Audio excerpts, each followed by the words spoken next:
Is Navy SEAL a public thing like it is today, or no? It was not well known. And I came in '85, and it was really hard to find information out about it. To speak to a SEAL was almost impossible. That's right. '86 is when you graduated, you said. Correct. Got it. Yeah. Got it. Yeah. And the SEAL teams really grew up out of World War II, 3 different organizations: the Underwater Demolition Teams, UDT, the Scouts and Raiders, and then the NCDUs, the Naval Combat Demolition Units. And they really were formed into one organization in January 1962 called the SEAL Team. SEAL Team 1 on the West Coast, SEAL Team 2 on the East Coast. And when those were created, that really kind of became an identifiable brand. The Trident was created. Prior to that, UDT guys wore gold Master Parachutist wings, and that was about it, or a bubble maker, a dive pin. So even when the SEALs formally existed as they weren't well known. And they kind of liked it that way, to be honest with you. When did it become so publicized? When did it become, to the point where everybody kind of knew what a Navy SEAL was, where, hey, I want to be a Navy SEAL? Was that intentional or was that accidental? I think a couple things happened. I think there was a period of time where some folks wrote some books that are controversial, some which I think would have been better left unwritten, that sort of turn SEALs into superheroes. And the reality is, as you look at the SEAL ethos, it's a common man with an uncommon desire to succeed.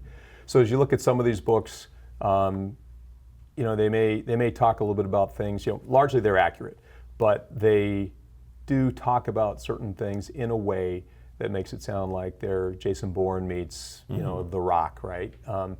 And the reality is, it's average guys who are just ready to really drive themselves, who are smart and trained to the task, and then have a really well-developed mentoring process, mechanism within the organization. I think we became really well known. The Charlie Sheen movie, which was made in '88, that made us more well known.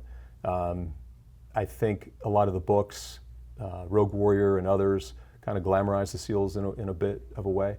But then really, and I'm sometimes pointed to as a guy who advanced, some people will say negatively, I would argue otherwise, advanced the public's perception of SEALs.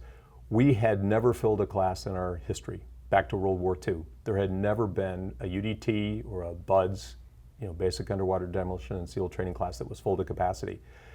In 2005, every year the military is very good at doing kind of an internal look, and it's called the QDR, Quadrennial Defense Review. And it's the Secretary of Defense, the President via the Secretary of Defense, puts out a mandate that all the branches look hard at themselves and figure out what their shortfalls are. In 2005, 2006, we'd been at war in Afghanistan and Iraq, and those wars were really calling upon and highlighting the success of Special Operations Forces. Green Berets, Rangers, a lot of the Tier 1 forces, SEAL teams. And it was agreed upon across the board that there was a 15% shortfall in manning. So for the SEAL teams that at that time had about 1,700 enlisted SEALs, the notion was we had to add 500 new SEALs to our ranks.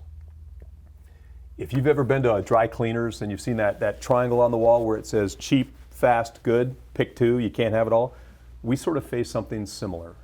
For us it was have the combat competency that we've enjoyed since Vietnam, stay at the cutting edge of proficiency, grow by 500, stay in the shadows. And for us, we had to throw one of those out, and staying in the shadows was something we could no longer afford.